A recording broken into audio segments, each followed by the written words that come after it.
नमस्कार साथियों की फैक्ट में आप सभी का स्वागत है। उम्मीद करता हूं कि आप सभी लोग बेहतर होंगे। सभी सनातनी और राष्ट्रवादी भाई बहनों से अपील रहेगी कि चैनल को सब्सक्राइब करिएगा, वीडियो को लाइक और अधिक से अधिक लोगों तक शेयर कर दीजिएगा।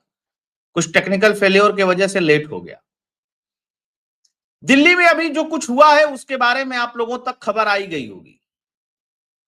दिल्ली का जो लाल किला है, लाल किले के पास ही दिल्ली लाल किला के नाम से एक मेट्रो स्टेशन है। उस मेट्रो स्टेशन के गेट नंबर 1 पर एक गाड़ी के अंदर ब्लास्ट होता है और खबर यह मिली है कि उसमें 8 लोगों की मृत्यु हो चुकी अब तक और टोटल 15 लोग घायल हैं।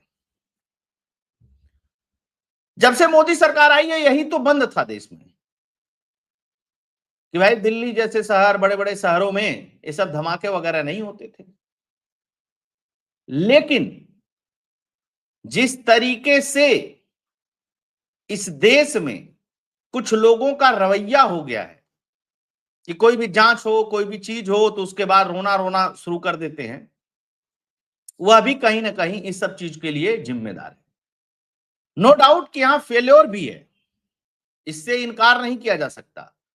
लेकिन सोचिए, आज ही 2 जगह आरडीएक्स मिलता है। एक जगह 360 किलो और एक जगह 2900 किलो, यानी लगभग 3000 किलो एक जगह मिलता है और 360 केजी एक जगह। एक जगह AK-47 मिलता है, एक जगह AK-57 मिलता है। और इसमें इन्वॉल्व कौन लोग हैं?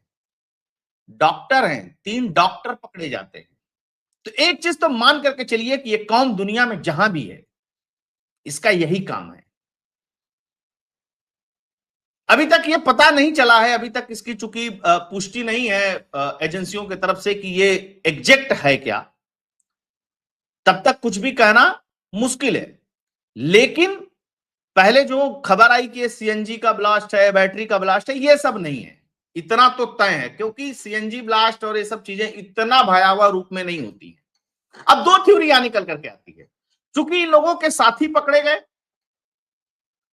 बड़ी मात्रा में इन लोगों से विस्फोटक पकड़ा गया, तो जो डिस्ट्रीब्यूट है, कहीं ऐसा तो नहीं है कि इन सब में यूज कर डालो इनको, नहीं तो ये सब भी धीरे धीरे पकड़ लिए जाएंगे। एक प्रोबेबिलिटी हो सकती है और जांच एजेंसियां निश्चित तौर पे इस दिशा में काम करेंगी। अब अलग अलग थ्योरी है। कुछ लोग कहेंगे अमित शाह का फेल्योर है, कुछ लोग कहेंगे मोदी का फेल्योर है, कुछ लोग कहेंगे एजेंसी का फेल्योर है, कुछ लोग कहेंगे सरकार बदल दो, फलाना कर दो, ढिकाना कर दो, सारी चीजें होंगी देश में। लेकिन जो मेन समस्या है उस समस्या पे काम नहीं होगा। उस समस्या पे काम होगा तो तुरंत सुप्रीम कोर्ट पहुंच जाओ, तुरंत सुप्रीम कोर्ट पहुंच जाओ। आप देखिए 370 हटने के बाद जब तक केंद्र द्वारा पूरी तरीके से स्थापित सरकार जम्मू कश्मीर में चल रही थी, बहुत सारी चीजें कंट्रोल में थी। जैसे ही वहां सरकार बनी है, मैं किसी को ब्लेम नहीं कर रहा हूं, जैसे ही वहां सरकार बनी है, क्या क्या हुआ है इसके बारे में कुछ बताने की जरूरत नहीं है, पहली चीज। दूसरी चीज इसमें समझिएगा, ये इतना एक्सप्लोसिव पहुंचा वहां कैसे? तो भैया ये तस्करी करके जम्मू कश्मीर लाया गया, कश्मीर लाया गया, कश्मीर से फिर छोटे छोटे टुकड़ों में अलग अलग लोग अलग अलग माध्यम से लेकर के आए। अब आप सोचिए, कोई व्यक्ति डॉक्टर है यार, वो आईडी दिखा रहा है कि मैं डॉक्टर हूं, मैं प्रैक्टिशनर हूं, किसको किसको पकड़ोगे आप? उत्तर प्रदेश की महिला डॉक्टर पकड़ी गई है इस केस में, गाड़ी में AK-47 बरामद हुआ उसके। अब सोच लीजिए कि बंगाल में सर हो रहा है, उसके लिए लोग सुप्रीम कोर्ट पहुंच गए हैं कि रोहिंग्या बांग्लादेशी इस देश से बाहर नहीं जानी चाहिए।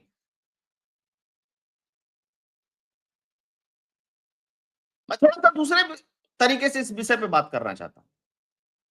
कहीं पे भी बस जाए, कहीं पे भी हो जाए, जैसे होता है वैसे सुप्रीम कोर्ट में मिलान लोग बैठे, उनको जवाबदेही नहीं है ना। कोई कह रहा है कि सुप्रीम कोर्ट की फेल्योर है, तो कहेगा इसको? नहीं कहेगा। ना उनको वोट मांगना है, ना उनको कोई बात करनी है।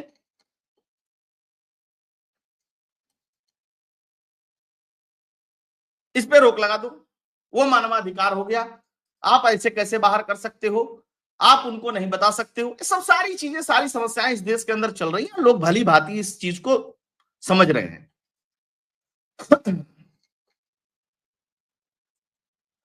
देखिए भाई साहब, ये सब रोकना है ना, सरकार और एजेंसियां अकेले नहीं रोकेंगी। एजेंसी आपको पकड़ कर, अभी आपको पता है ना, सुप्रीम कोर्ट ने एक बहुत पुराने आतंकी को छोड़ दिया था कुछ दिन पहले ही, वो 10 साल से जेलों में था और नेपाल बॉर्डर पे पकड़ा गया था। क्यों छोड़ दिया भैया आपने? कह रहे हैं सबूत नहीं है इसके खिलाफ जी।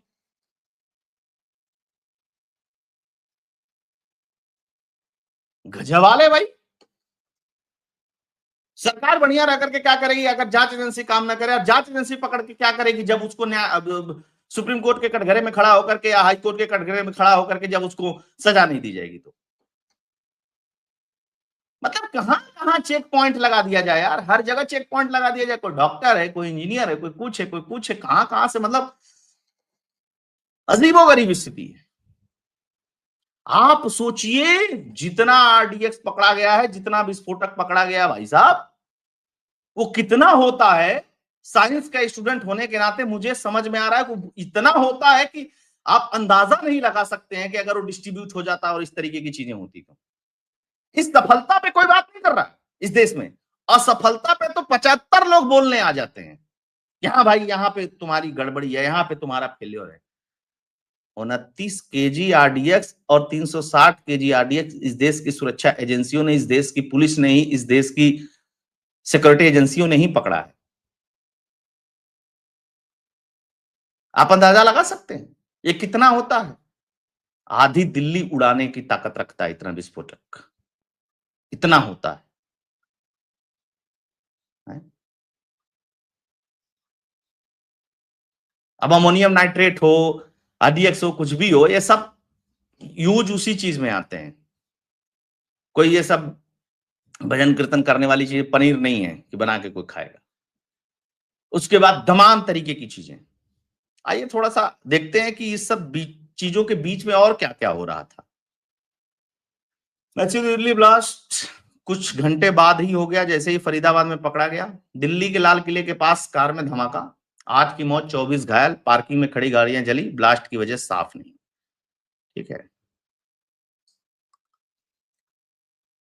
दिल्ली के लाल किले के पास जोरदार धमाका, एनआईए, एनएसजी, ये सब सारी टीमें वहां लगी हुई हैं, सब कुछ हो रहा है। एलएनजेपी अस्पताल के चिकित्सक अधीक्षक ने बताया कि 15 घायलों में से 8 की मौत हो गई है। ठीक, लाल किले के पास बैटरी फटी या आतंकी धमाका, लोग इस पे शुरू में कयास लगा रहे थे, लेकिन इसमें बहुत कयास वयास लगाने की जरूरत नहीं। बैटरी वैटरी का तो एक काम नहीं, बैटरी फटती है यार, हमले भी बहुत देखे हैं बैटरी फटते हुए, ऐसे थोड़े ना होता है। कई राज्यों में हाई अलर्ट कर दिया गया है, जाहिर सी बात है कि हाई अलर्ट होना ही चाहिए, है ना। कुछ लोग 9 लोगों की पुष्टि बता रहे हैं, और ये जो पहली कॉल गई है फायर ब्रिगेड के पास, वो 6:55 पे गई है। ठीक है, तो लगभग लगभग 7 बजे के आसपास की घटना है। जगह ये ऐसी है कि पूरे दुनिया में शोर हो जाएगा। दिल्ली का लाल किला कितना फेमस है आप लोगों को पता ही है। यह भी मार्क करने वाली बात है, ध्यान देने वाली बात है। ठीक, अब आते हैं मुद्दे पे। आज ही दैनिक भास्कर में खबर छपती है, खैर एक दो अखबारों में कुछ दिन पहले ये खबर छपती है कि हाफिज सईद बांग्लादेश से भारत पर हमले की तैयारी कर रहा है। लश्कर कमांडर ने कहा है कि लड़ाकों को ट्रेनिंग दे रहे हैं, ऑपरेशन सिंदूर का बदला लेंगे। लड़कों को ट्रेनिंग दे रहे हैं, इसको जोड़ करके देखा जाना चाहिए इस पूरे घटनाक्रम से, है ना।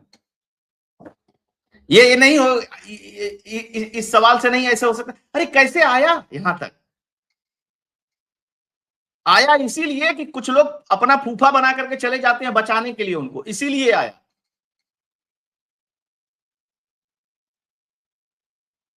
अबे डॉक्टर ढो रहे हैं अपने गाड़ी में यार, 1 किलो 2 किलो 5 किलो 3 किलो इधर से उधर से ऐसे वैसे करके है। इसमें कौन लोग मिले हुए हैं वो सब चीजें तो आएंगी सामने, लेकिन क्या ये मतलब ये कोई रॉकेट साइंस है? ये चीजें नहीं कि चीजें भटकाने वाली बात है। आया कहां से, कैसे आ गया, कैसे? अरे भैया इतनी बड़ी सीमा वहां पे खुली हुई है, नहीं भी खुली हो तो किस तरीके से घुसते हैं इसके बारे में जानकारी है। अगल बगल चारों तरफ तुम्हारे दुश्मन फैले हुए हैं, आ गया बहुत बड़ा विषय है क्या? पकड़ा गया कितना बड़ा विषय, इस पे बात नहीं कर रहे हैं।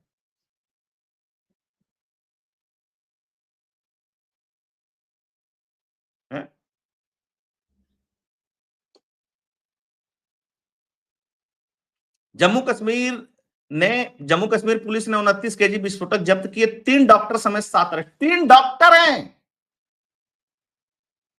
यह ऐसा नहीं है कि दर्जी का बेटा है, बड़ा गरीब था इसलिए ऐसा हो गया।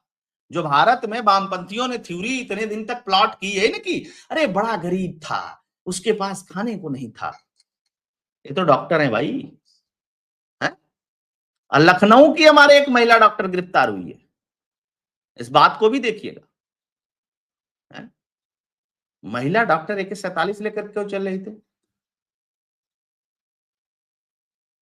क्यों चल रही थी? क्या समस्या थी उसको? फरीदाबाद में एक डॉक्टर के घर से 360 किलो विस्फोटक बरामद किया गया, उसके साथ ही असॉल्ट राइफल और कारतूस भी मिले। यहाँ जम्मू कश्मीर ने पुलिस ने छापा मारा था। गिरफ्तार डॉक्टर का नाम मुजम्मिल शकील है। वह फरीदाबाद के अल्फा यूनिवर्सिटी में पढ़ाता था। वह पुलवामा के कोइल का रहने वाला है। समझ रहे हैं? डॉक्टर आदिल अहमद को भी गिरफ्तार किया गया। वो सहारनपुर उत्तर प्रदेश का रहने वाला है। एक अनंतनाग का रहने वाला है, उसको भी पकड़ा गया। वो अनंतनाग के, ये जो डॉक्टर आदिल था, ये अनंतनाग के सरकारी मेडिकल कॉलेज में प्रैक्टिस करता था। 2024 में इस्तीफा दिया था।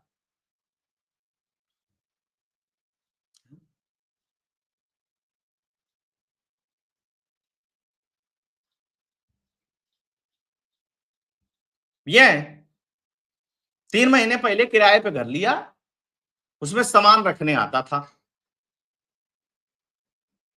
अपने आसपास कभी भी कोई भी संदिग्ध गतिविधि देखिए तो पुलिस को सूचित कर दीजिए, हमेशा बताया जाता है।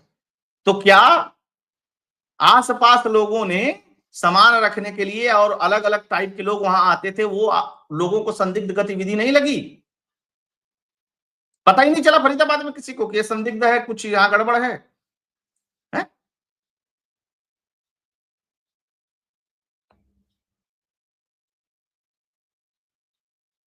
लखनऊ की महिला डॉक्टर शाहीन की कार में एक ऐसा, अब बताइए कोई महिला जा रही है कार से, डॉक्टर है, उसके पास ID है कि मैं डॉक्टर हूं, अब मतलब कैसे चेक करोगे यार? है? आसमानी किताब की जो प्रॉब्लम है ना, सबसे बड़ी प्रॉब्लम वो है।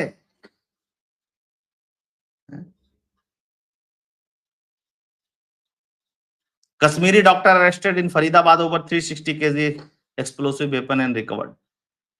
अब सवाल ये नहीं है कि भैया DX था कि अमोनियम नाइट्रेट था कि फलाना था कि ढिकाना था। AK-47 था, AK-56 था ना। AK-47 AK-56 किसके पास होती है? किसी सिविलियन को इश्यू होती है क्या? डॉक्टर क्या कर रहा था उसको लेके?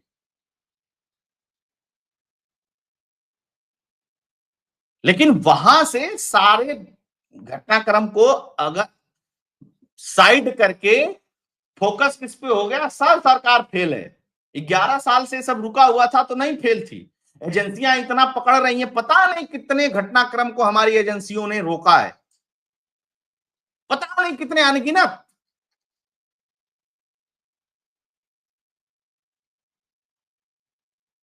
सबसे बड़ी समस्या भारत की यही है, फेल्योर पे चिल्लाने वाले हजारों हैं, सक्सेस पे कोई नाम नहीं लेता, अखबार के किसी कोने में छप जाता है, बात खत्म। No discussion, no breaking news, no फलाना, नो ठिकाना। मैं तो डिस्कस करता रहता हूं। खैर, एवरी इवेंट डिस्कस होना चाहिए, एवरी इवेंट। इस बात को समझ जाइए। और ये बहुत गंभीर चीज है, इसकी जांच बढ़िया से होनी चाहिए और इसका जवाब भी बढ़िया से दिया जाना चाहिए। डॉक्टर डॉक्टर इंजीनियर फलाना ढिकाना साइंटिस्ट सब इन्वॉल्व हो जाएंगे भाई साहब। आप समझ रहे? 2 पुलिस 3 पुलिस वाले सस्पेंड हुए जम्मू कश्मीर में, वो मदद कर रहे थे इनकी। जिनको पकड़ना है, जिनके ऊपर सुरक्षा की जिम्मेदारी, वो मदद कर रहे थे कश्मीर में। सैलरी से घर नहीं चल रहा है तो क्यों पुलिस ज्वाइन कर रहे हो भाई?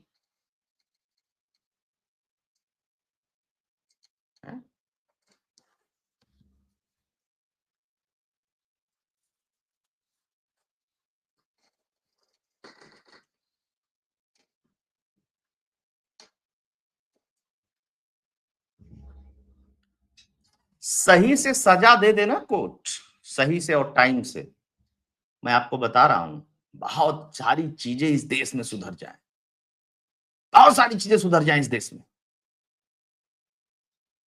वो पॉलिटिशियन बोलेगा, वो बड़का वकील खड़ा हो जाएगा, वो उसका केस लड़ने लगेगा, वो उसका केस लड़ने लगेगा। क्या जब आपको क्या लगता है कि जो पकड़े गए इनका केस लड़ने वाले लोग नहीं मिलेंगे देश में? कौन लोग लड़ रहे हैं इनका केस? क्या लीगल फ्रेटर्निटी को यह ध्यान नहीं देना चाहिए कि नया नया कैसे नहीं लड़ा जाएगा? इसका कोई मतलब नहीं है भैया। इस तरीके के लोगों का केस लड़ने का क्या मतलब है? तो नहीं कहते नहीं, वकील का तो काम है, किसी का भी केस लड़ेंगे। अच्छा, बाकी लोगों का क्या काम है? तो सब तो काम है कर रहे हैं ना भाई। आतंकी है, उनका अपना काम कर रहे हैं, सरकार अपना काम कर रही है, एजेंसी अपना काम कर रही है, वकील अपना काम करे। फिर तो सब लोग अपना अपना ही काम करो ना, फिर देश का काम कौन करेगा? देश का काम कौन करेगा?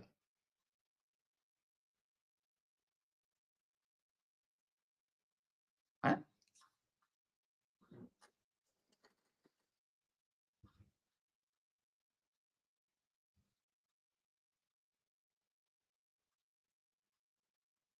आप सभी लोग जुड़े, बहुत बहुत धन्यवाद। इस घटना पे कोई अपडेट आती है तो उस पर बात करेंगे, लेकिन इस पे विचार करिएगा। इस पूरे घटनाक्रम को मोड़ करके इस तरीके से दिखाने की कोशिश हो जाएगी कि इस देश की एजेंसियां गड़बड़ हैं, इस देश की सरकार गड़बड़ है, सब कुछ गड़बड़ है, बाकी सब सही है। ये जो डॉक्टर पक्टर पकड़े गए ये सब सही है। क्या करोगे? सिस्टम से निकाल करके बाहर कर दोगे सबको? या से ये कौम नौकरी ही नहीं करेगी, ये डॉक्टर ही नहीं बनेगी, ये पढ़ेगी ही नहीं, कहीं इनको कोई पूछेगा ही नहीं, क्या कर दोगे?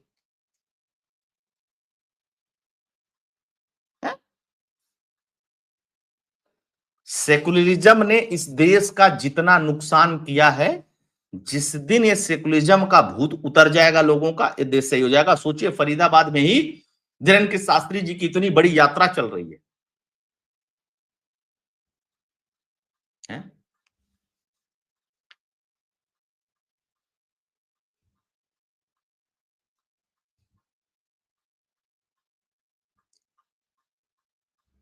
बहुत बहुत धन्यवाद। जय हिंद, जय भारत, जय श्री राम। सुरक्षित रहिए, पैनिक होने की जरूरत नहीं है।